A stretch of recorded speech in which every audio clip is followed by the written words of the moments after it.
Otherwise, they can even join later. Okay. Have you, am I audible? Yeah, you are audible. Okay. So, a second.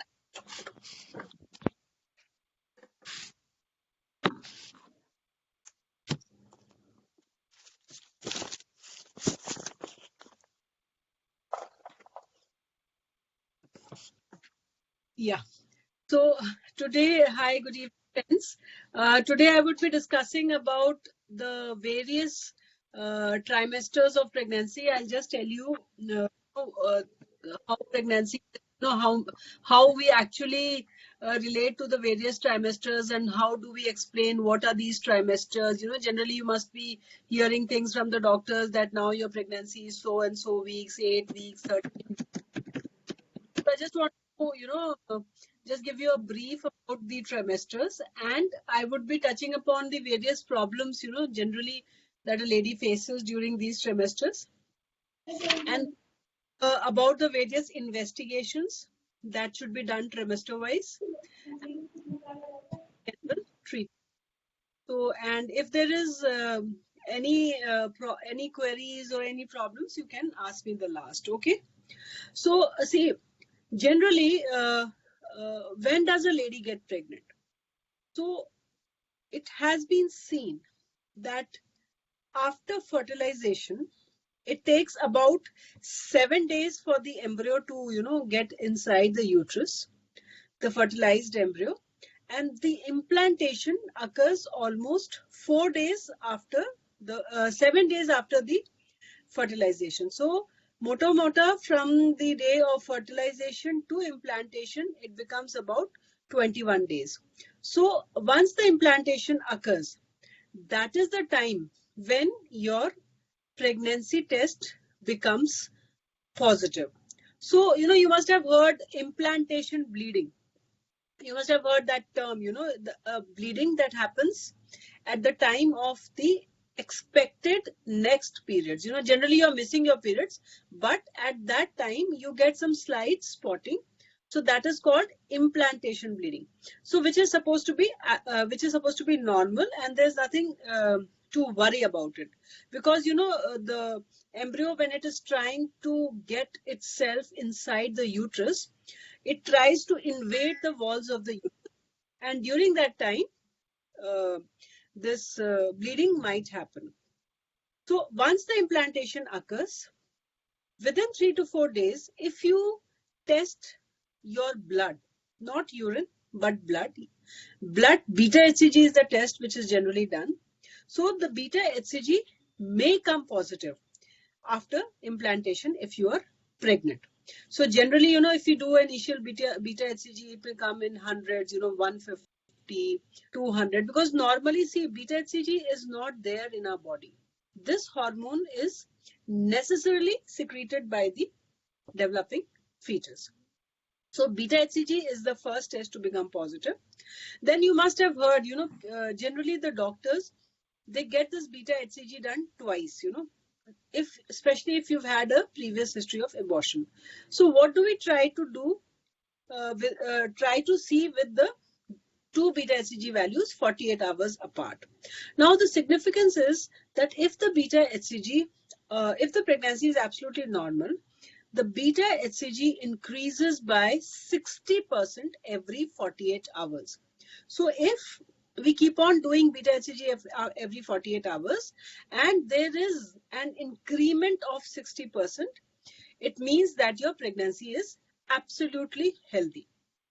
So that is how, especially we try to repeat this beta HCG in people who have a bad obstetric history, people who, who've had multiple abortions or IVF pregnancies, precious pregnancies. We generally try to do two beta HCGs. So, but then simple home kits, the urine pregnancy tests kits can also detect your pregnancy if you have exceeded your your expected menstrual period date by 7 to 10 days. So your blood beta HCG may become positive even before you miss your period, but urine shows pregnancy test positive only after you've missed your period, and that too about when you are overdue by 7 to 10 days. So generally, you just put 3 drops of urine and you get 2 lines, 2 bright lines, which means that you are pregnancy test positive. So at times that kit can also be false negative. It is never false positive. If it is positive, it is always positive. But at times, you just get a single line, you don't get the other line. That doesn't mean that you are not pregnant. It is a very, very early pregnancy which the kit is not able to detect, or it could be a faulty kit. So I think, you should not get disheartened, if you go buy any of these kits and, you think that, there's just a single line, but you are getting those symptoms of pregnancies. So you should be hopeful, wait for a couple of days and again repeat it, or you can also change your pregnancy test kit. So this is how we diagnose pregnancy. Now the entire pregnancy is of the duration of about 40 weeks. 40 weeks, we start from the last menstrual period to the expected date of delivery that we give you, EDD. So that total duration is of about 40 weeks. So 40 weeks, which means that, if we suppose if your LMP is about, for example, first, so in the first, we generally how to calculate the EDD. So 1st October, we will add 9 months and then plus 7 days. So that is how we generally try to calculate the expected date of delivery. So now the entire 40 weeks is divided into 3 trimesters. Like the first trimester is from 0 to 13 weeks, which means roughly first 3 months of pregnancy. The second trimester is from 13 to 29 weeks, so that is the mid trimester, and the last trimester is from 29 to 40 weeks. So generally it is said that maximum precautions and maximum problems occur in either the first trimester or the last trimester, which means first to 13 weeks and 29 to 40 weeks. So that is the time when you should be careful and take utmost precautions, especially if you've had a bad obstetric history. Now, what all are the problems that a lady faces during the first trimester? So in the first 13 weeks, the commonest symptom is giddiness. You try, har waqt chakkar aata rehta hai, you feel that, you are giddy all the time and you're not able to sit, aapka sir ghumta rehta hai. So it is absolutely normal. It is because of the effect of the pregnancy hormones. Apart from that, एक और problem जो बहुत ज़्यादा देखी गई है, वो है nausea. Nausea means आपको हर वक्त उबकाइयां जैसी आती रहती हैं. You don't feel like eating anything. So that thing is also because of the raised beta HCG. So in the olden times, it used to be said, if the more a lady is puking, that means her pregnancy is healthy. क्योंकि पहले कुछ ultrasounds वगैरह तो नहीं इतने होते थे, तो जो ओल्ड लेडीज होती थी वो यंगस्टर्स को ऐसे प्यूक करते हुए देखकर कहती थी कि हाँ ठीक है बहुत अच्छी उल्टियां आ रही है, मतलब pregnancy is fine. So that used to be a sign of a healthy pregnancy. But these days, we don't have to keep on puking. अगर हमें puking हो भी रही है तो हमारे पास उसके लिए बहुत सारी अच्छी medicines हैं. उसके अलावा जो और एक नॉर्मल प्रॉब्लम प्रेगनेंसी की होती है वो होती है लो बैक एक या फिर लोअर एब्डोमेन पेन. देखा गया है कि अर्ली फर्स्ट ट्राइमेस्टर में स्पेशली जो वर्किंग फीमेल्स हैं जो कि 10 से 12 घंटे बैठी रहती हैं, उनको काफी लो बैक एक होता है. तो जनरली हम उनको सजेस्ट करते हैं that prolonged sitting should be avoided. थोड़ा सा आपको regularly every 1 or 2 hours, you should keep getting up and not keep sitting for prolonged, and don't expose yourself to too much of radiations of, the electronic gadgets and all. वो सब चीजें avoid करनी चाहिए. उसके अलावा लो abdomen pain भी बहुत होता है. बहुत सारी लेडीज प्रेग्नेंट होते ही कहती हैं हमारे पेट में बहुत दर्द रहता है डॉक्टर साहब, क्रैम्पी पेन होता है, ऐसा पेन होता है जैसे मेंस्ट्रुएशन में होता है. तो जनरली हम इसको भी बहुत मतलब वैसे नहीं लेते हैं, we don't take it very lightly, because normally तो पेन हो ही सकता है, बट एक बहुत ही लाइफ थ्रेटनिंग कंडीशन है जिसको हम कहते हैं एक्टॉपिक प्रेगनेंसी, यानी कि वो प्रेगनेंसी जो ट्यूब में होती है। तो अगर एक्टॉपिक प्रेगनेंसी है तो ये आपके लिए लाइफ थ्रेटनिंग हो सकता है, क्योंकि अगर ट्यूब में अगर बच्चा ठहर रहा है तो वो एक लेवल तक बढ़ेगा बच्चा उसमें, और उसके बाद वो ट्यूब बर्स्ट भी हो सकती है। और बहुत सारी फीमेल्स फिर बहुत ही कोलैप्स स्टेट में, BP less, pulse less emergency में आती हैं, बिकॉज हम देखा गया कि करीब करीब 1 से 2 लीटर ब्लड भी पेट में भर जाता है। तो अगर आप कभी भी बहुत बार, अगर कोई भी पेशेंट बार बार कहती है कि मुझे बहुत ज्यादा क्रैम्पी पेन हो रहा है, बहुत लोअर एब्डोमेन पेन हो रहा है, we always suggest an ultrasound so that we can rule out a ectopic pregnancy. और अगर कोई एक्टॉपिक प्रेगनेंसी वगैरह नहीं है तो कई बार सिंपल इन्फेक्शंस की वजह से भी नीचे पेट में दर्द हो सकता है, उन लोगों को फिर हम अप्रोप्रिएट ट्रीटमेंट देते हैं। उसके अलावा एक और कंप्लेन जो फीमेल्स करती हैं वो होता है काफ पेन। काफ पेन काफी कॉमन है अर्ली प्रेगनेंसी में भी और लेटर ऑन में। Calf pain generally vitamin E deficiency की वजह से होता है। क्रैम्पी पेन होता है आपकी काफ मसल्स में, जिसमें कि आपको मतलब बहुत बार ऐसा लगता है कि आपको दबाना पड़ रहा है। एक बहुत ही लेमैन टर्म है जिसको हम कहते हैं नस पे नस चढ़ना। So this is basically a cramp of the calf muscle. तो उसमें जनरली आपको क्या करना होता है, आप जनरली अगर आप बैठे हैं तो एकदम से या तो आप खड़े हो जाइए, या फिर जैसे सपोज ये आपके टोज हैं तो ये आप टोज को हेड एंड थोड़ा सा करिए तो उससे मसल स्ट्रेच होती है।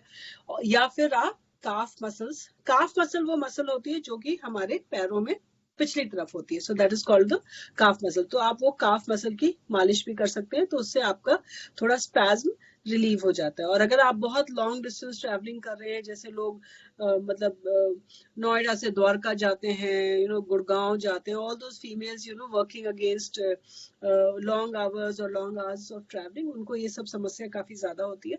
तो इसमें आपको बेसिकली कुछ सप्लीमेंट्स, विटामिन ई और एक्सरसाइजेस और मसाज, वो सब करने से आपको उससे काफी रिलीफ मिलता है।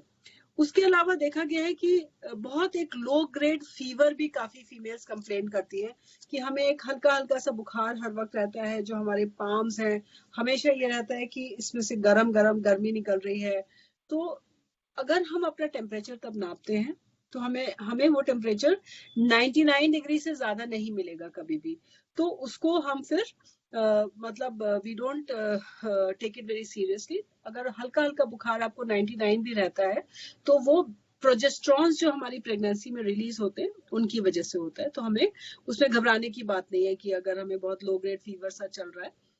हाँ, आजकल के टाइम में डेफिनेटली मैं कहूंगी कि अगर उसके साथ आपको हेडेक है, खांसी है, जुकाम है, या फिर और कोई एसोसिएटेड सिम्टम्स है और बहुत ज्यादा वीकनेस भी लग रही है, then definitely you should also contact a physician simultaneously, because आजकल जो कोविड का एरा है उसमें ये सारे सिम्टम्स कोविड या कोई भी एक नॉर्मल फ्लू में भी हो सकते हैं। तो आजकल मैं उसको नॉर्मल नहीं कहूंगी, अगर इस तरह का कुछ है तो आप डॉक्टर से मिल सकते हैं। बट अगर कोई भी प्रॉब्लम नहीं निकलती और फिर भी आपको ऐसे गरम गरम से अंदर लगता रहे तो उसमें घबराने की बात नहीं है, क्योंकि प्रेगनेंसी में हमारा बेसल मेटाबॉलिक रेट बढ़ जाता है, जिसकी वजह से हम थोड़ा सा as compare to normal females थोड़ा सा वार्म और हीटेड फील करते हैं।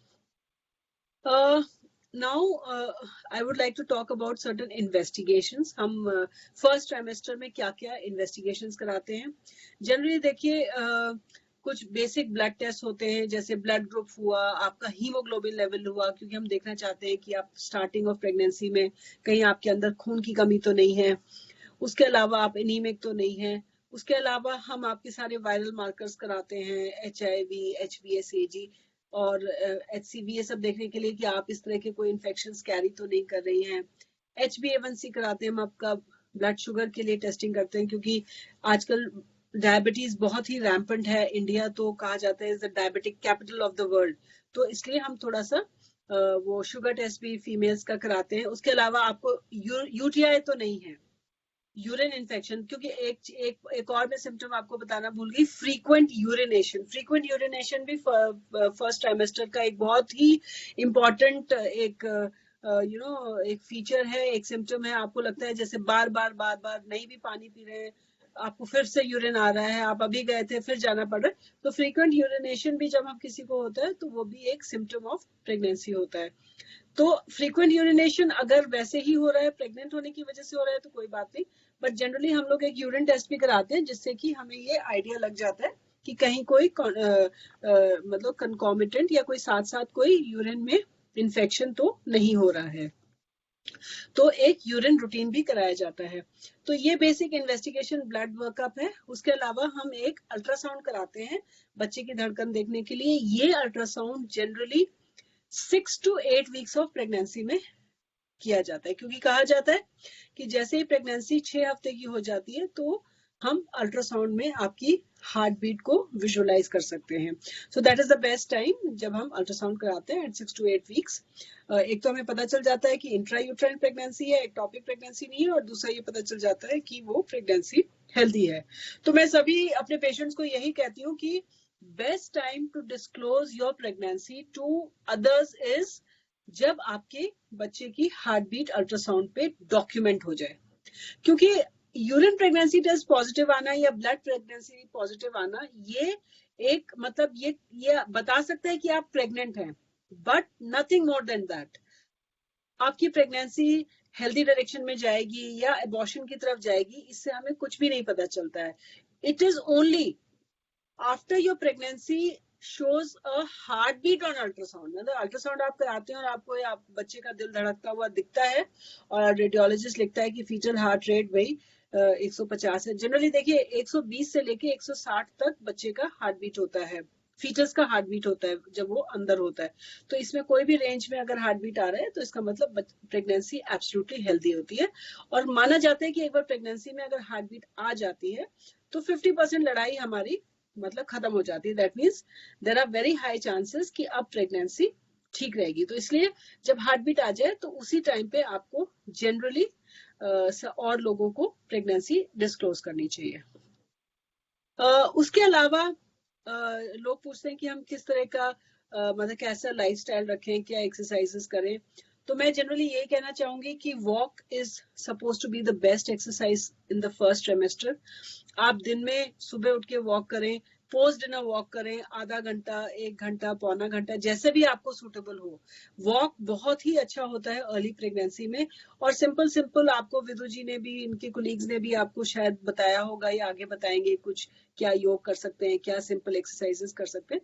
तो आप सिंपल एक्सरसाइजेस जो कि आपके लिम्स के लिए हो, हाथों और पैरों के लिए हो, और कोई भी एक्सरसाइज जिससे आपके पेट पे जोर ना पड़े, इस तरह की आप एक्सरसाइज फर्स्ट ट्राइमेस्टर में कर सकते हैं। और उसके अलावा जो है बहुत इंपॉर्टेंट है अपना डाइट के ऊपर ध्यान देना। डाइट का मतलब है कि diet includes both liquids and solids. तो फर्स्ट ट्राइमेस्टर में कहा जाता है कि आपको लिक्विड्स बहुत सारे लेने हैं। लिक्विड्स मतलब कहा जाता है एटलीस्ट 2 to 3 लीटर्स आपको फ्लूइड प्रेगनेंसी में लेना ही है। और जितना भी ये जो मील आप लेते हो, ब्रेकफास्ट, लंच और डिनर, इसको ना आपको ये जो 3 मेजर मील्स हैं इनको आपको 6 पार्ट में स्प्लिट करना है। एक प्री ब्रेकफास्ट, एक प्री लंच और एक प्री डिनर मील। ये जो प्री वाले मील्स हैं ये कुछ भी हो सकता है, ये ग्लास ऑफ जूस भी हो सकता है, कुछ स्नैक्स हो सकता है, कोई भी एप्पल हो सकता है।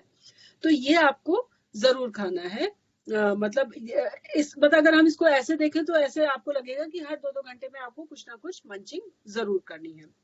और जो एक और इम्पोर्टेंट फैक्टर है वो है dinner should at least be 2 hours prior to sleep. ऐसा नहीं है कि आपने खाना खाया और आप सो गए, उससे आपको बहुत ब्लोटिंग, बेल्चिंग बहुत ज्यादा होती है प्रेगनेंसी में, जो कि अर्ली प्रेगनेंसी का बहुत ही एक कॉमन सिम्टम है, पेट फूलना, फ्लैटुलेंस होना। तो अगर आप अपना लाइफस्टाइल ठीक रखते हैं, अगर आप सोने से 2 घंटे पहले खाना खाते हैं तो, और फिर बाद में वॉक के लिए जाते हैं, तो आपका खाना हजम हो जाता है और आपको बहुत ज्यादा उस तरह की प्रॉब्लम नहीं होगी ब्लोटिंग और बेल्चिंग की, और आपका खाना भी डाइजेस्ट हो जाएगा। उसके अलावा जो बहुत इंपॉर्टेंट बात है वो है अर्ली ब्रेकफास्ट। हम लोग जनरली अगर हम जैसे आजकल वर्क फ्रॉम होम कर रहे हैं या फिर हम होम मेकर्स हैं तो हम अपना ब्रेकफास्ट बहुत लेट करते हैं, 10 बज जाए, 11 बज जाए, सब काम खत्म करा के हम अपना ब्रेकफास्ट करते हैं. But this is very very wrong, because fetus के लिए दिन और रात कुछ भी नहीं है. फीटस को तो 24/7 एनर्जी का सप्लाई चाहिए, कैलोरीज चाहिए. तो अगर हम ये कह रहे हैं कि एक तरफ कि आपको रात का डिनर सोने से 2 घंटे पहले करना, मानिए मतलब आइडियली इट इज सेट 7:30-8 के बीच में आपका डिनर हो जाना चाहिए. और अगर आप डिनर के बाद आप सुबह का breakfast if you do at around 10-11, तो मोर देन 12 आवर्स का फास्टिंग हो रहा है. और अगर मोर देन 12 आवर्स का फास्टिंग हो रहा है तो आप सोचिए कि आपको जो बच्चे को जो रिक्वायर्ड कैलोरीज हैं उस टाइम पे नहीं जा रही हैं, तो वो क्या करेगा, वो आपके शरीर में से ऐसी. Fetus is a parasite initially, तो वो मतलब फीटस एक पैरासाइट है माँ के ऊपर. अगर माँ खुद नहीं खा रही है तो वो माँ के शरीर में से वो तो लेता रहेगा जब तक आपके अंदर उतने रिजर्व्स हैं. क्योंकि अगर आप हेल्दी हो, अगर आप वीक हो, आपके अंदर रिजर्व्स नहीं है, तो उसकी भी एक लिमिट है लेने की. और अगर आप हेल्दी भी हो तब भी एक लिमिट है लेने की. ठीक है, अगर आप ये बहुत ज्यादा रूटीन में रखोगे कि बहुत देर देर तक नहीं खाओगे, तो एक लेवल के बाद जब आपके रिजर्व्स भी डिप्लीट होने लगेंगे तो बच्चा थोड़ा वीक होने लगता है. तो ये बहुत इंपॉर्टेंट है कि आप अर्ली ब्रेकफास्ट करें. आप जैसे उठ जाती हैं आप कुछ ना कुछ खाइए. चाय, सुबह सुबह खाली पेट चाय पीना सबसे गलत है.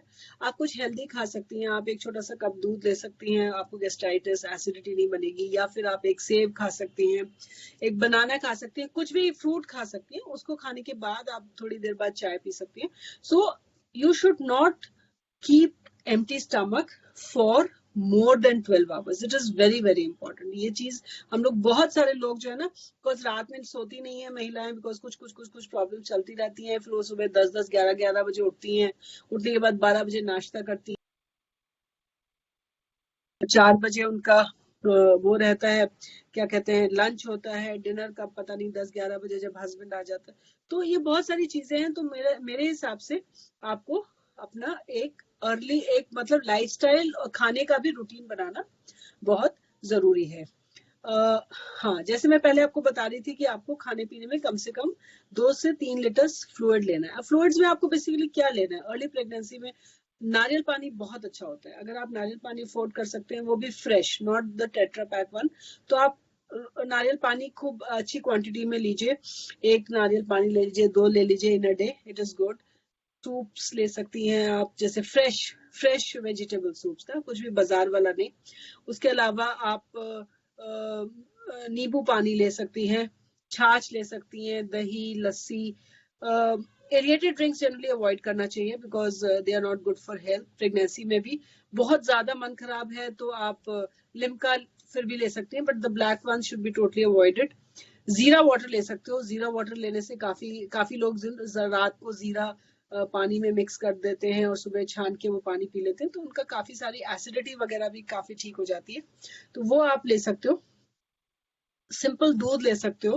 फर्स्ट ट्राइमेस्टर में हम मना करते हैं कि कोई प्रोटीन वगैरह डाल के मत पीजिए, बिकॉज प्रोटीन वगैरह की स्मेल आपको जनरली बहुत हैवी हो जाता है, तो आप उसको दूध को प्रॉपर्ली पी नहीं पाते हो. तो आप सिंपल मिल्क ले सकते हो, उसमें कोई भी फ्लेवरिंग एजेंट जो आपको पसंद हो वो डाल के ले सकते हो. तो ये सब कुछ मिला के, हाँ, अगर आप चाय या कॉफी चाय लेते हैं तो आप 3 कप्स ऑफ टी ले सकते हो.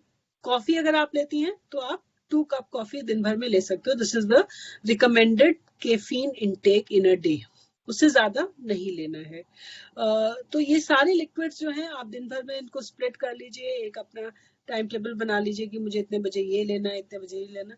बट सब कुछ फ्रेश होना चाहिए. टेट्रा पैक वाले मैगी नॉर सूप्स ये सब नहीं खाने हैं, या फिर रियल के जूसेस और वो बहुत मीठा होता है. नारियल पानी भी नहीं.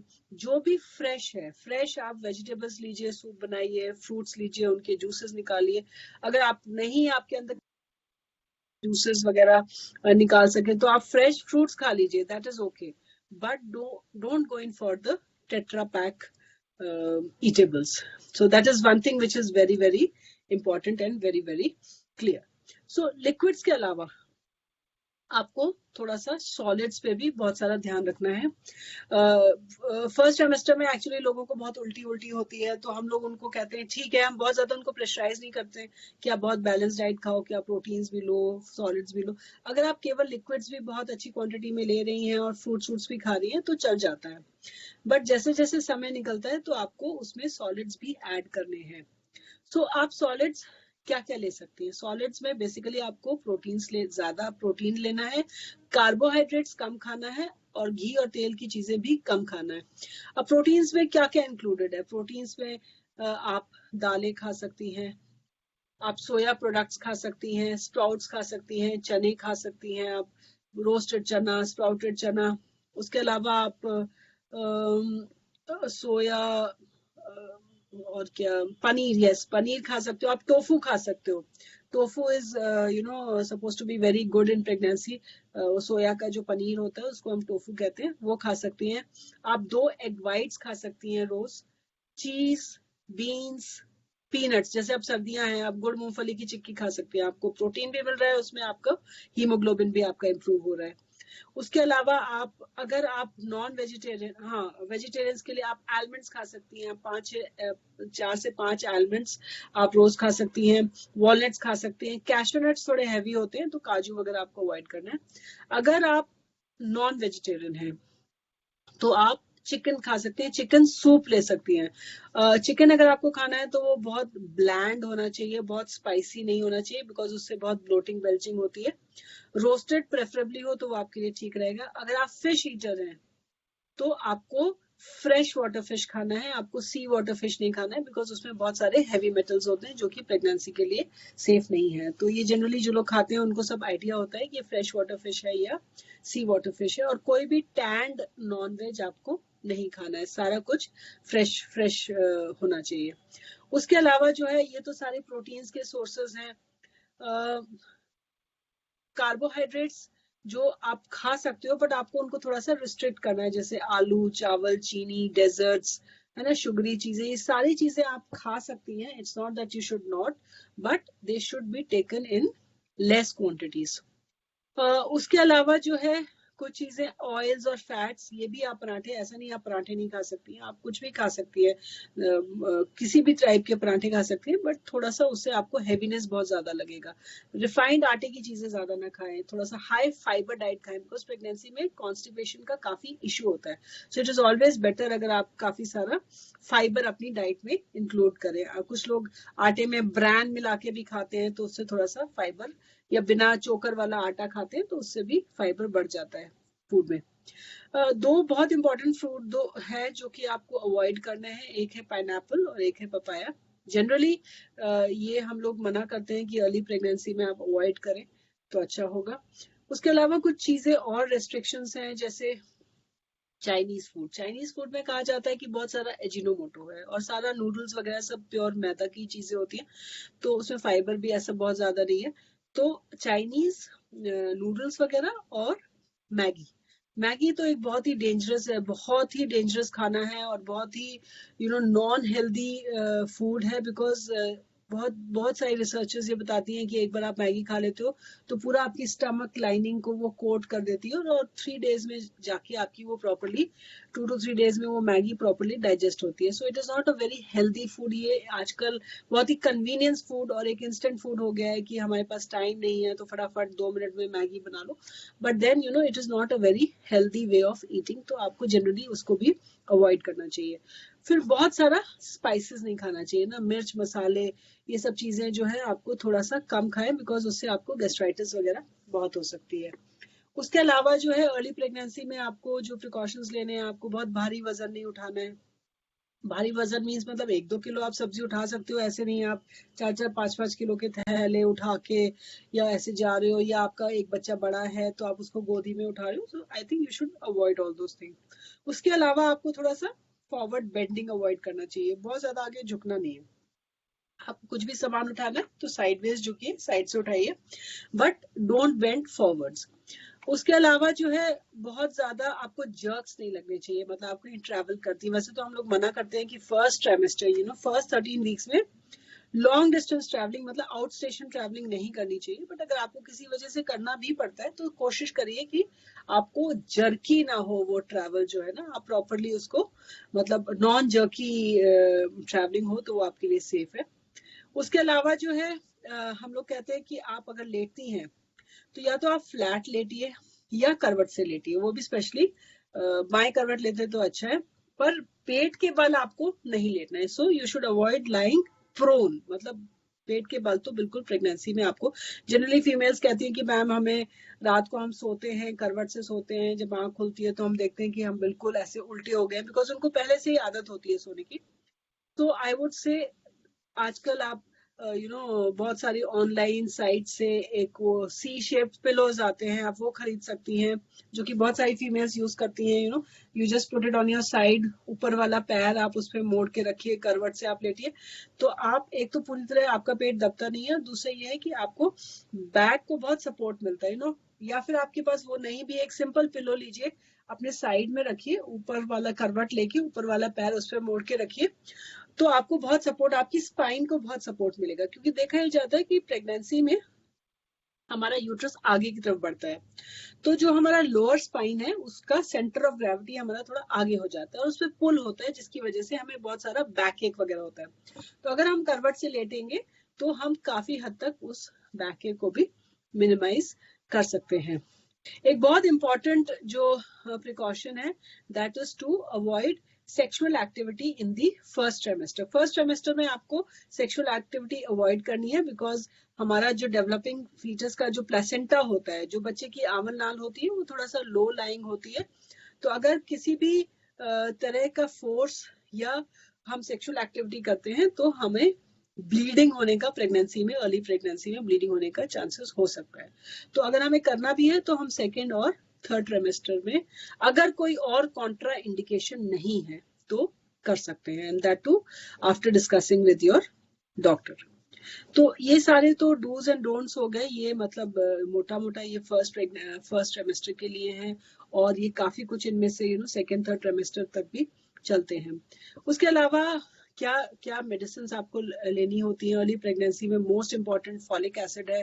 कहा जाता है आजकल फॉलिक एसिड एक ऐसी गोली है जो कि आपको प्लान करने से भी पहले 3 महीने पहले स्टार्ट कर देनी चाहिए। प्री कंसेप्शनली आपको फोलिक एसिड लेना चाहिए, बिकॉज उससे आपका अबॉर्शन का रिस्क कम हो जाता है, बच्चे में मल्टीपल डिफेक्ट्स होने का रिस्क कम हो जाता है। सो फॉलिक एसिड तो आपको प्लान करने से भी 3 महीने पहले शुरू कर देनी चाहिए। बट अगर नहीं भी आप शुरू कर पाई हैं तो कोई बात नहीं, जैसे ही प्रेगनेंसी टेस्ट पॉजिटिव आता है आप फोलिक एसिड की टैबलेट शुरू कर दीजिए, और ये generally 3 to 5 months of pregnancy तक हम लोग कंटिन्यू करते हैं, डिपेंडिंग अपॉन योर रिक्वायरमेंट। उसके अलावा आप सिंपल एक मल्टीविटामिन जैसे जिंक एसोसिएटेड बी कॉम्प्लेक्स वगैरह आप ले सकते हो, बिकॉज आजकल जैसे कोरोना का टाइम है तो जिंक और विटामिन सी, लिम्सी, ये सब चीजें आप अपने सप्लीमेंट्स में ऐड कर सकते हो। कुछ लोगों की अगर प्रेगनेंसी में कोई इश्यूज हैं या कोई पहले अबॉर्शन की हिस्ट्री है तो हम उनको प्रेगनेंसी की सपोर्ट करने के लिए कुछ प्रोजेस्ट्रॉन टाइप के हार्मोन्स भी देते हैं। आपने सुना होगा सस्टेन, जेस्टोन, डोफास्टोन, बहुत तरीके की टैबलेट्स हैं, हर गायनेकोलॉजिस्ट की अपनी एक प्रेफरेंस होती है, तो वो आपको दिया जाता है। उसके अलावा अगर आपको बहुत ज्यादा नौशिया वॉमिटिंग है तो आपको नौशिया के लिए डॉक्सिनेट वगैरह की टैबलेट्स प्रिस्क्राइब की जाती हैं, जो कि एब्सोल्युटली सेफ है। एक हमारे पास बहुत ज्यादा क्वेरी हमने देखा है कि फीमेल्स वेट लूज होता रहेगा, वो खाएंगी पिएंगी नहीं, हर वक्त प्यूक करती रहती हैं, पर वो दवाई बिल्कुल नहीं खाना चाहती है, they just want to avoid medication. I would say ठीक है, हमें मिनिमम मेडिकेशंस लेनी है, but not at the cost of our health and the health of the baby. अगर हम सारा दिन नौशिया प्यूक करते रहेंगे सिर्फ इसलिए क्योंकि हमें वो दवाई अवॉइड करनी है, तो वो गलत है, क्योंकि हम फिर कुछ खाएंगे पिएंगे नहीं तो एक विशियस साइकिल है, आप नहीं खाओगे गैस्ट्राइटिस होगी और प्यूकिंग होगी। तो मेरे हिसाब से जो आजकल जो हम लोग मेडिसिन प्रिस्क्राइब करते हैं वो बहुत ही सेफ होती हैं, और जनरली कुछ मेडिसिन तो ऐसी हैं जो है ही सिर्फ प्रेग्नेंट लेडीज के लिए, तो कोई भी गायनेकोलॉजिस्ट ऐसी कोई दवाई आपको नहीं प्रिस्क्राइब करेगी जो कि आपकी बेबी के लिए हार्मफुल हो।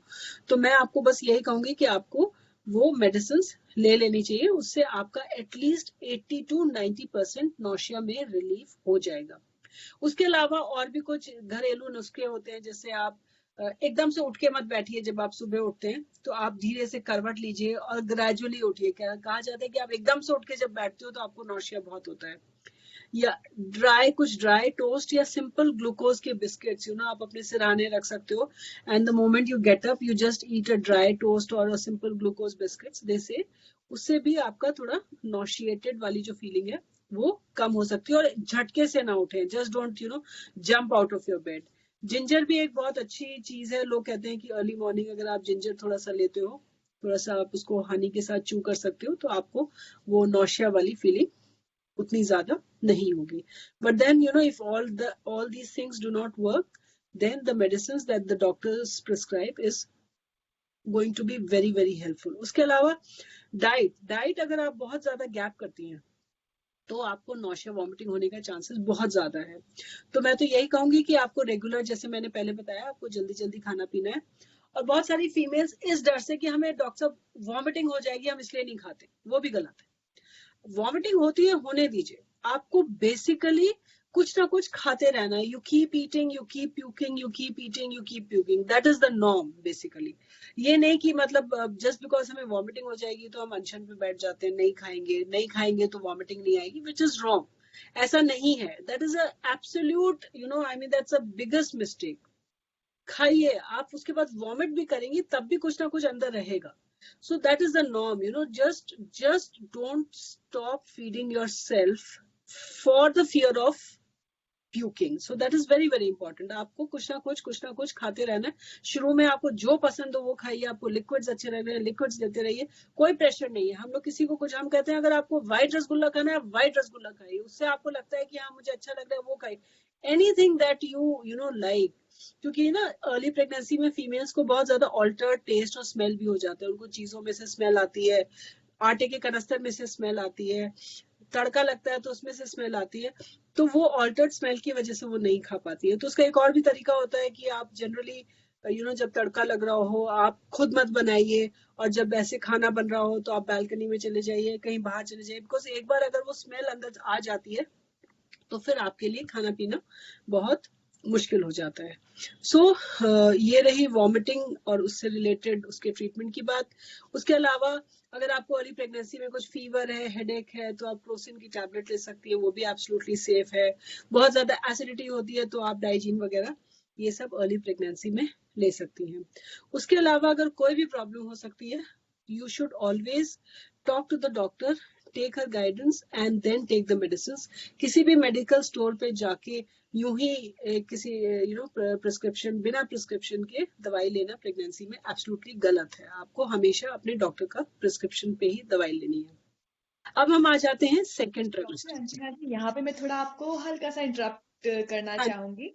हाँ जी, जी, तो अभी तक फर्स्ट ट्राइमेस्टर डिस्कस किया गया है। डॉक्टर जी, अंजना जी ने डिस्कस किया फर्स्ट ट्राइमेस्टर, उसके इश्यूज, उसका डाइट न्यूट्रिशन हम लोगों ने किया था। बट जो डॉक्टर अंजना जी ने बताई है तो वो भी बहुत हेल्पफुल टिप्स है, प्लीज उसको ऐड ऑन कर लीजिएगा। उसके बाद में क्या क्या इश्यूज होते हैं, टेस्ट कौन से होते हैं, प्रॉब्लम होती है तो उनके सोल्यूशंस क्या क्या हैं, और जनरली फीमेल्स को क्या क्या इश्यूज होते हैं कि मेडिसिन नहीं लेती हैं, तो उसका ऑल्टरनेट भी बताया उन्होंने। तो अभी किसी को कुछ क्वेश्चन पूछना है इनसे रिलेटेड तो वो पूछ सकता है, क्योंकि एक्चुअली मेन कंसर्न दो ट्राइमेस्टर की है, फर्स्ट की और थर्ड की। सेंटर वाले में, सेकेंड वाले में इतने इश्यूज नहीं होते हैं, जनरली कॉम्प्लिकेशंस नहीं होते हैं। तो जो भी कुछ पूछना है तो आप में से कोई भी पार्टिसिपेंट्स आप पूछ सकते हैं, ma'am I otherwise we want can. To ask. हाँ जी स्नेहा। मैम एक्चुअली मुझे पूछना है कि जनरली डॉक्टर थैलेसीमिया टेस्ट क्यों नहीं रेकमेंड करते हैं? जैसे आजकल इतना थैलेसीमिया का है तो वो क्यों नहीं इंक्लूड करते हैं थैलेसीमिया टेस्ट? थैलेसीमिया मैं भी शायद वो मिस कर गई आपको बताना, बट थैलेसीमिया हमारे प्रोटोकॉल का पार्ट है। नॉर्थ इंडिया का बेल्ट है, पूरा पंजाब, दिल्ली, हरियाणा, यहाँ पे तो मतलब इंसिडेंस ऑफ थैलेसीमिया बहुत हाई है। मुझे नहीं पता आप कहाँ पे फॉलो करते हो no ma'am, but I am from Delhi. मेरा थैलेसीमिया टेस्ट नहीं हुआ था, हमारे घर में किसी को हुआ था, उनके बेबी को। तो वो दे आर मतलब बहुत ज्यादा उनको प्रॉब्लम होती है। और भी मेरा एक और कजिन है। बट वाई मतलब मुझे लगता है कि थैलेसीमिया टेस्ट को इंक्लूड करना चाहिए। जैसे मेरा भी डॉक्टर ने मुझे रेकमेंड नहीं किया था फिर अब मुझे पता था, तो मुझे उन दीदी ने बताया था कि कभी भी प्रेग्नेंट हो, मतलब जब भी हो ना, प्लीज थैलेसीमिया का टेस्ट जरूर कराना। देन आई वेंट, बट फिर उन्होंने मेरे हस्बैंड का नहीं किया था। मैं हमेशा से एनीमिक रही थी, तो नहीं, मतलब आपको उसका क्राइटेरिया बताती हूँ। थैलेसीमिया टेस्ट हम लोग हर प्रेग्नेंट लेडी का फर्स्ट में ही करते हैं, और अगर हम किसी लेडी को कैच कर लेते हैं even before she is pregnant, जो प्री कंसेप्शन वाला टाइम है, उस टाइम पे भी हम उसका मतलब जो बेसिक इन्वेस्टिगेशंस कराते हैं उसमें थैलेसीमिया का टेस्टिंग जरूर इंक्लूड करते हैं। और अगर अगर फीमेल का या तो प्रेगनेंसी से पहले या फिर प्रेगनेंसी के बाद अगर उसका कुछ माइनर आता है, थैल माइनर मान लीजिए, थैलेसीमिया माइनर आ गया जो हमारा थैलेसीमिया टेस्ट था, उस केस में हम फिर उसके हस्बैंड का भी कराते हैं। ऐसा नहीं कि दोनों का रूटीनली कराएं, it's not required. Pregnant lady का definitely it is required, but अगर उसका टेस्ट थैल माइनर आता है तो हम हस्बैंड का कराते हैं। तो अगर हस्बैंड नेगेटिव आ जाता है then we are very happy, because बच्चे में जाने का chances is not more than 25%, समझ रहे हो आप। But if your husband is also thal minor, suppose वो भी माइनर है आप भी माइनर है, तो बच्चे में ये प्रॉब्लम जाने का चांसेस 50% हो जाता है। तो उस केस में हमारे पास ऐसे भी केसेस होते हैं जबकि हम प्रेग्नेंट लेडी का कराते हैं, वो भी थैल माइनर, हस्बैंड भी थैल माइनर, तो उस केस में फिर हम उस बच्चे का प्री जेनेटिक टेस्टिंग करते हैं, जो बच्चे के चारों तरफ जो पानी होता है, या फिर वो जो कोरियोनिक विलस एक बायोप्सी होती है, वो कुछ सेल्स हम बच्चे के अंदर से नहीं, पर जो बच्चे का प्लेसेंटा होता है वहां से वो सेल्स लेते हैं, उसको टेस्टिंग के लिए भेजते हैं और उसमें देखते हैं। अगर हमें लगता है कि वो नॉर्मल है तो हम प्रेगनेंसी कंटिन्यू करते हैं, अगर वो नॉर्मल नहीं होता तो then we always advise abortion. मैंने अपनी खुद एक कोलीग का ऐसे ही एक अबॉर्शन किया हुआ है, क्योंकि वो खुद थैल माइनर थी, उसके हस्बैंड भी थैल माइनर निकला है। उसका हमने जब तक उसकी दो प्रेगनेंसीज हमें अबॉर्ट करनी पड़ी, थर्ड प्रेगनेंसी में ऐसा ईश्वर की कृपा से हुआ कि वो बच्चा नॉर्मल रहा, तो वो प्रेगनेंसी फिर उसने कंटिन्यू करी। तो थैल माइनर मतलब ये थैलेसीमिया टेस्ट तो डियर सभी का हो रहा है दिल्ली में, मतलब ये तो एक नॉर्मल प्रोटोकॉल में इंक्लूडेड है। सो दैट पता नहीं मैम, लाइक या मेरा भी नहीं हुआ था, वो मुझे बोला गया था। maybe, but then ideally it should be done. Okay, या ideally it should be and done. One more question ma'am, actually like पहले फर्स्ट 3 मंथ्स ठीक होता है, आफ्टर 3 मंथ्स लाइक बेबी की हार्ट बीट नहीं होती है, उसका क्या रीजन होता है? हार्ट बीट अच्छा, वो तो एक एबनॉर्मल सिचुएशन है ना, that's not a normal thing to happen. Abortion that is called a missed abortion, कि पहले हार्ट बीट आई और फिर सेकेंड ट्राइमेस्टर में चली गई।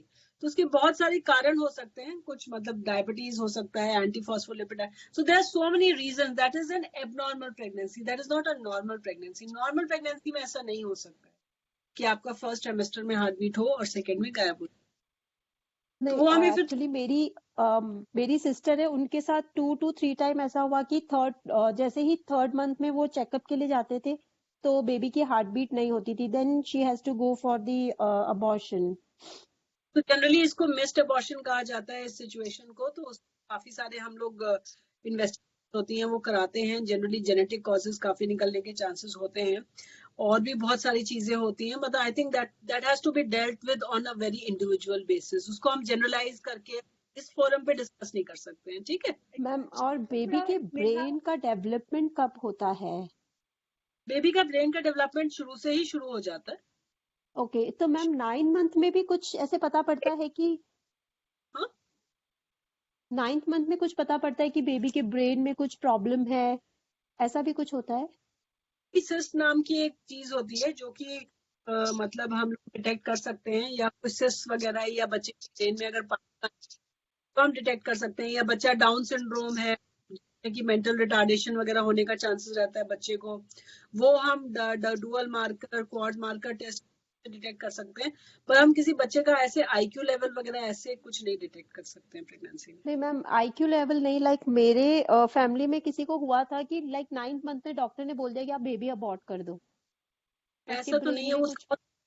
उसके नहीं ब्रेन में मैम, उसके हेड का जो ऊपर का परत होती है, कई बार वो बच्चे की नहीं बनती है तो उसका अल्ट्रासाउंड में मिस हो गया होगा, वरना आजकल के जमाने में, हमारे मॉडर्न ऑब्स्टेट्रिक्स के जमाने में ऐसी नौबत नहीं आती कि किसी बच्चे को 9th मंथ तक ले जाके और अबॉर्ट 9th मंथ पे तो अबॉर्शन नाम की कोई वर्ड ही नहीं होता है, वो 9th मंथ हो गया होगा।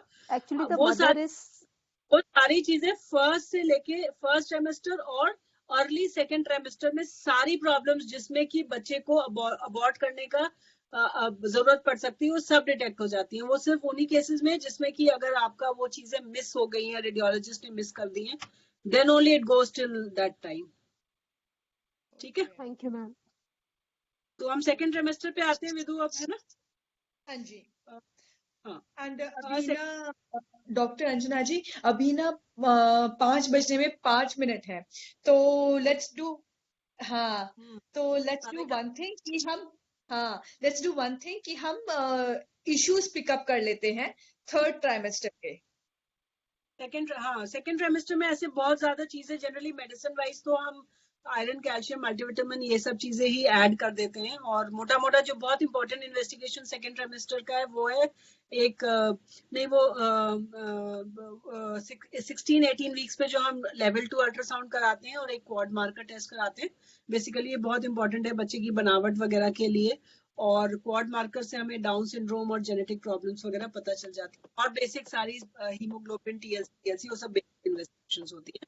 और आयरन, कैल्शियम, मल्टीविटामिन सारा कुछ हम सेकंड ट्राइमेस्टर में उसको कंटिन्यू रखते हैं। डाइट जैसे मैंने आपको इतना डिटेल में फर्स्ट ट्राइमेस्टर वाली बताई है, बिल्कुल डाइट वैसी की वैसी ही कंटिन्यू रहेगी। इसमें कुछ भी आपको बस बढ़ाना है चीजों को, और उसमें ऐसा नहीं है कि आपको कुछ और चीजें मतलब उसमें कम करनी है, जितना मैक्सिमम, क्योंकि अब आपकी खाने की कैपेसिटी भी बढ़ जाती है, नौशिया, वॉमिटिंग वगैरह सब कुछ कम हो जाता है। जनरली थर्ड ट्राइमेस्टर जैसे मैंने बताया 29 to 40 वीक्स के बीच में होता है।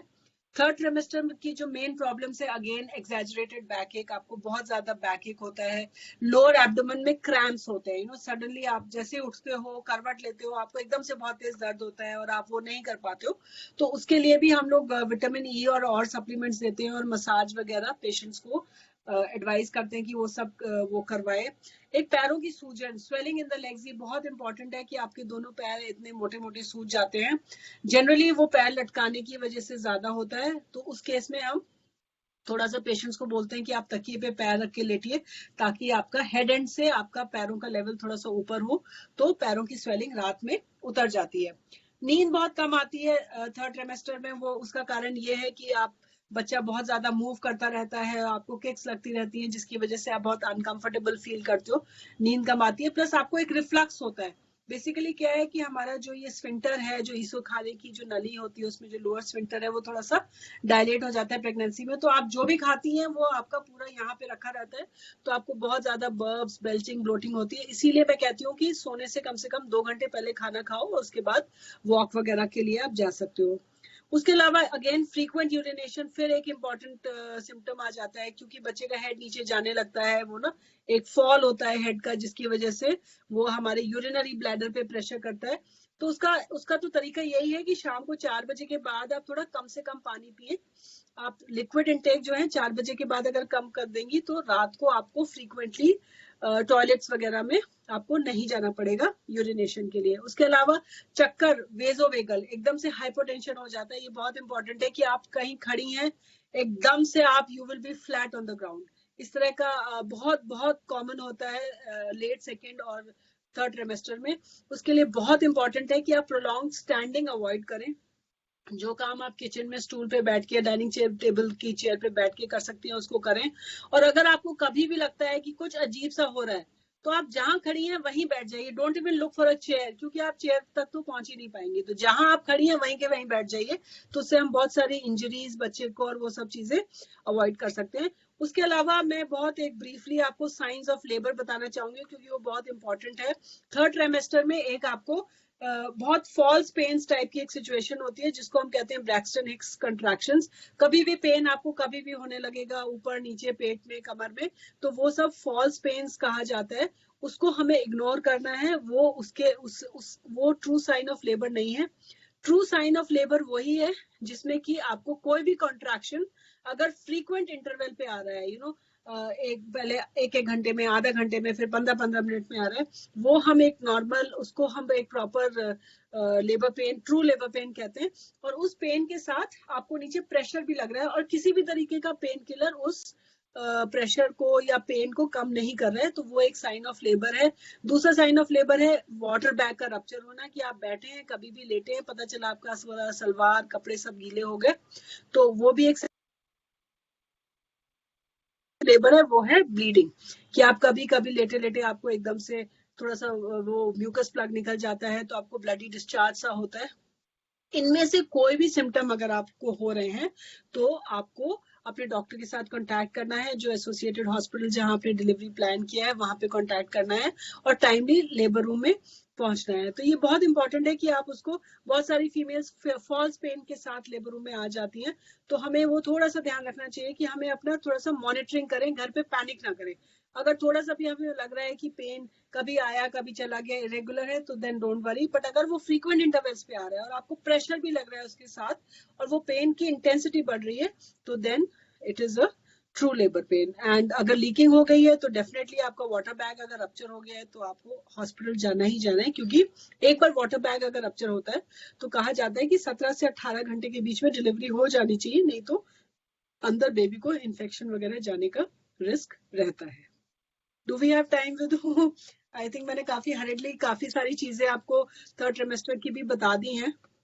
डाइट, मैं फिर से कहूंगी कि डाइट का पैटर्न आपको थोड़ा सा, क्योंकि यूट्रस का साइज बढ़ रहा है, आपके स्टमक को थोड़ा सा प्रेस कर रहा है, तो हम उतना ज्यादा नहीं खा पाते हैं, but then small and frequent meals is the norm. आप कुछ ना कुछ थोड़ा थोड़ा थोड़ा थोड़ा करके खाते रहिए। ये नहीं कि मतलब मुझे बहुत हैवीनेस फुलनेस हो रही है तो मैं नहीं खा पा रही हूँ, it's not like that. You should keep on eating. And yes, आपका जो एक्सरसाइज है और जो मेन फोकस है थर्ड ट्राइमेस्टर में, वो हमेशा एक्सरसाइज पर रहना चाहिए। डाइट पे तो ठीक है, बट देन नाउ आपको एक्सरसाइज पे बहुत ज्यादा स्ट्रेस करना है। आपको वॉक दिन में कम से कम 2 घंटे करिए, आप तितली आसन करिए ताकि आपका पूरा पेल्विक मसल्स रिलैक्स हो जाए। आपको स्क्वाट्स करने हैं, 100-200 स्क्वाट्स भी कर लेती हैं pregnant ladies, people who are actually looking for a normal delivery. तो ये सब चीजें आपको अपना, जितनी भी आपकी कैपेसिटी है वो बढ़ा देनी चाहिए। अगर आप मॉपिंग कर सकती हैं, that is suppose to be a very good exercise. Mopping करने, डक वॉक कर सकती हैं आप, तो उससे भी नॉर्मल डिलीवरी के चांसेस बढ़ जाते हैं। तो ये सारे फीचर्स हैं कि अगर हम ये करने से, अगर हम बहुत ज्यादा कीन है नॉर्मल, एंड सबसे इंपॉर्टेंट है मेंटल प्रिपरेशन। आजकल जो सिजेरियन रेट बहुत ज्यादा बढ़ता है, उसका कॉमनेस्ट रीजन है कि हम मेंटली प्रिपेयर्ड नहीं होती। We are so scared of labour, we are so scared of labour pains, और हम उल्टी सीधी इतनी सारी वीडियोस गूगल पे यूट्यूब पे देखते हैं, और फिर डरे हुए हम लेबर रूम में आते हैं और हमें लगता है पता नहीं क्या हेल ब्रेक होने वाला है। तो आपके लिए बहुत इंपॉर्टेंट है कि आप अपने दिमाग में पॉजिटिव थॉट के साथ आए। अगर आपको नॉर्मल डिलीवरी करवानी है तो आप ये सोचिए कि मुझे जो है अपना मेंटली उसके लिए स्ट्रांग रहना है, मुझे लेबर पेन्स जो है उनको बेयर करना। और आजकल तो आपको बेयर करने की भी जरूरत नहीं है, एपिड्यूरल की फैसिलिटीज आ गई हैं, जिसमें कि आपकी कमर में कुछ एक छोटा सा इंजेक्शन लगता है, जिसकी वजह से आपको पेन्स आते तो हैं बट वो फील नहीं होते हैं। तो एपिड्यूरल एनेस्थीसिया हमारे कंट्री में हर मेजर हॉस्पिटल में बहुत इजीली अवेलेबल है। आप चाहें तो एपिड्यूरल एनेस्थीसिया की सर्विसेज ले सकती हैं और अपना एक पेनलेस डिलीवरी करा सकती हैं। उसका बस एक ही ड्रॉबैक है कि क्योंकि आपको पेन का सेंसेशन नहीं होता, तो आप वो पुश नहीं कर पाती हैं, जिसकी वजह से आपको एंड में फोर्सेप्स या वैक्यूम से बच्चे को निकालने की नौबत आ सकती है। अदरवाइज एपिड्यूरल एनाल्जेसिया भी काफी सेफ होता है। और आप अपने आप को खूब हाइड्रेट करके रखें जब आप लेबर रूम में, जल्दी जल्दी पानी पीते रहिए, लिक्विड इनटेक लेते रहिए। अपना दिमाग को आपको ना थोड़ा सा पेन से डाइवर्ट करना है। आपको थोड़ा सा मतलब you have to because pain देखिए ऐसा नहीं है कि एकदम बहुत सारे पेन्स एकदम से आने लगते हैं। वो ग्रेजुअली आपका जैसे जैसे आपका टॉलरेंस बढ़ेगा वैसे पेन्स भी बढ़ाते हैं डॉक्टर्स। सो आई थिंक अगर आपका एक पॉजिटिव एटीट्यूड रहे और आप बहुत कीन है और आपने बहुत सारी एक्सरसाइजेस करी हैं प्रेगनेंसी के दौरान, तो नॉर्मल डिलीवरी के चांसेस काफी बढ़ जाते हैं। आई थिंक मैंने काफी चीजें कवर कर दी हैं। अगर टाइम है तो हम 2-4 क्वेश्चंस भी पूछ सकते हैं। Anybody who wants to ask anything, do we have time? या और इट इज सी अभी जो पार्टिसिपेंट्स हमारे साथ है जिनको कोई और एंगेजमेंट्स है, प्रायर एंगेजमेंट्स है, those guys can leave. Otherwise जिनको क्वेश्चंस पूछने हैं, कुछ डाउट्स है, वो लोग रुक के क्वेश्चंस पूछ सकते हैं। We can devote another 5 to 10 minutes to our Q&A. Okay, Divya. I think Divya has to go. Okay, thank you, Divya. And rest, आप लोग, yes, Manisha. या हाय, हेलो मैम। या तो मुझे पूछना था, एक्चुअली मेरा क्या है, अभी 13th वीक स्टार्ट हुआ है और मेरा जब प्रेगनेंसी स्टार्ट ही हुआ था तो बॉर्डर लाइन वो था, डायबिटीज आया था। तो फिर वो चार्ट करते करते तो अब मेरे को अभी कल से ही जो है मेडिसिन पे डाल दिया है, मेटफॉर्मिन पे। तो आप मुझे बताएंगे मैं डाइट में और क्या मतलब कर सकती हूँ इसको कंट्रोल करने के लिए, मतलब हेल्दी प्रेगनेंसी रखने के लिए आगे। 100 किलो कैलोरी डाइट आपको डाइटिशियन से डाइट चार्ट बनवाना पड़ेगा 1800 किलो कैलोरी डाइट का, जिसमें कार्बोहाइड्रेट्स आपको बेसिकली जो भी आलू चावल चीनी है ना, शुगरी चीजें, डेजर्ट्स, ये सारी चीजें आपको थोड़ा सा कंट्रोल्ड वे में लेनी पड़ेंगी। प्लस आपको अपना थोड़ा सा कैलोरीज बर्न करनी है, थोड़ा वॉक वगैरह ज्यादा करना है, एक्सरसाइजेस ज्यादा करना है, ताकि आपकी जो कैलोरीज हैं, जो शुगर आप इनटेक ले रही हैं, वो आप उसको बर्न कर सके। सो आई थिंक आप किसी भी डाइटिशियन से 1800 किलो कैलोरी का चार्ट ले लीजिए। हो सकता है आपकी डॉक्टर ने आपको दिया भी हो। वो बहुत सारे ऑप्शंस बता देती हैं कि ये एक कटोरी पोहा खाना है और उसका सब्स्टिट्यूट है तो ये खा सकते हैं, ये खा सकते हैं, तो प्रोटीन्स कितना खाना है। So I think dietitian can give you a good insight into this. 1800 kilo calorie chart हम लोग एडवाइस करते हैं पेशेंट, अगर आपको जीडीएम जेस्टेशनल डायबिटीज वगैरह कुछ हो रहा है तो। ठीक है। एंड मैम अपार्ट फ्रॉम वो वॉक, जैसे वॉक हम करें तो सुबह शाम वॉक करना, जैसे हाफ एन आवर वॉक काफी होगा, मॉर्निंग इवनिंग। आपकी कैपेसिटी है, अगर आप at a stretch 45 minute walk कर सकती हैं तो that is also good enough. आप कर सकती हैं, that's okay. Okay ma'am, morning. Thank you. हाँ जी, okay okay Manisha, bye bye. हाँ जी, अभी किसी और को भी कुछ पूछना है तो वो आप पूछ सकते हैं। जो लेडीज इसमें है, सेकेंड ट्राइमेस्टर इसमें है या फिर थर्ड ट्राइमेस्टर में है, कोई इशू है, कुछ है। हाँ, मोस्ट इम्पॉर्टेंट, सबसे important, doctor Anjana ji, she is operating, she is a Delhi NCR based gynecologist, and best part is she's also taking online consultations as well. I will share the link, मैं number share कर दूंगी आप लोगों के साथ में। I think संचेता का कोई क्वेश्चन है, उसके बाद हम बात करते हैं। Yes संचेता। Yeah. Hi, ma'am. I have a question. I am into 22 weeks of my pregnancy, and कभी कभार मेरे को एब्डोमेन के नीचे पेन होता है। सो बैठने में, बैठ के उठने में, it's not a continuous pain, but a slight pain, as if something is happening inside. Is it because of the uterus expanding, or there is any other reason to worry about? कभी stretching होती है, uterus का जो support होता है, दो ligaments होते हैं जो यूट्रस को सपोर्ट करके अटैच करते हैं हमारे एब्डोमेन में, तो जनरली उनका होता है प्रेगनेंसी में ना, उठने बैठने में वो स्ट्रेचिंग की वजह से भी पेन होता है। एक हमारा प्यूबिक सिम्फिसिस बोन होती है, उसके लिगामेंट्स की सॉफ्टनिंग होती है due to the hormonal changes, तो उसकी वजह से भी हमको थोड़ा सा लोअर एब्डोमेन में, जिस एरिया में आप बता रहे हो यूट्रस वाली साइड पे, वहां पे आपको पेन हो सकता है। So I think that should be normal.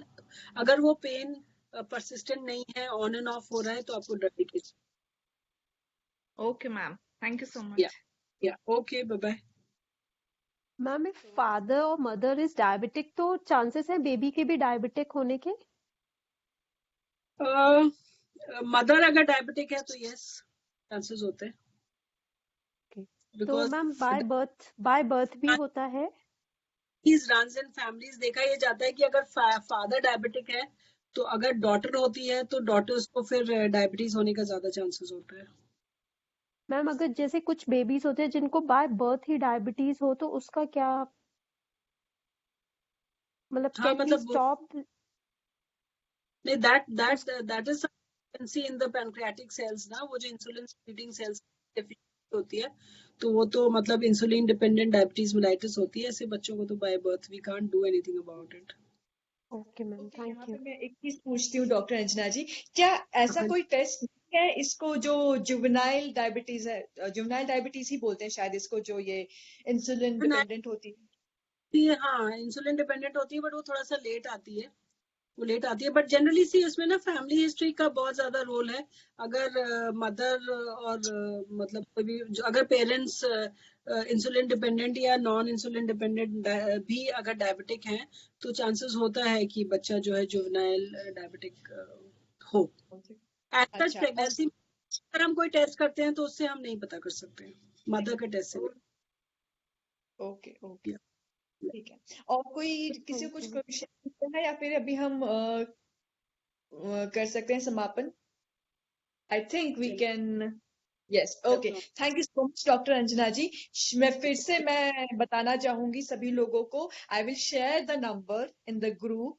आपको कोई भी डाउट हो, कुछ भी हो, you can directly approach to her. Online consultation she is taking up. मतलब एक्चुअली क्या होता है, कई बार आप नहीं निकल सकते हो, बाहर नहीं जा सकते हो, बट यस, जब ऑनलाइन चीजें हो रही हैं, so you can, of course you can tell. और जो ये स्पेसिफिक कुछ कुछ क्वेश्चंस होते हैं जो हम ग्रुप में नहीं ले पाते हैं, तो दो specific questions can come into the online consultations which she is taking. तो I share the number in the group and you can always any time you can approach her, she is very approachable. चलिए, ठीक है, thank you so much doctor Anjana ji once again. Thank you. Okay, so thank you so much everyone for joining. Okay, Jayashree, ठीक है, चलिए, बहुत बहुत धन्यवाद आप सभी लोगों का। स्क्रीन पर टैप करेंगे और डिस्कनेक्ट कर देंगे लीड से।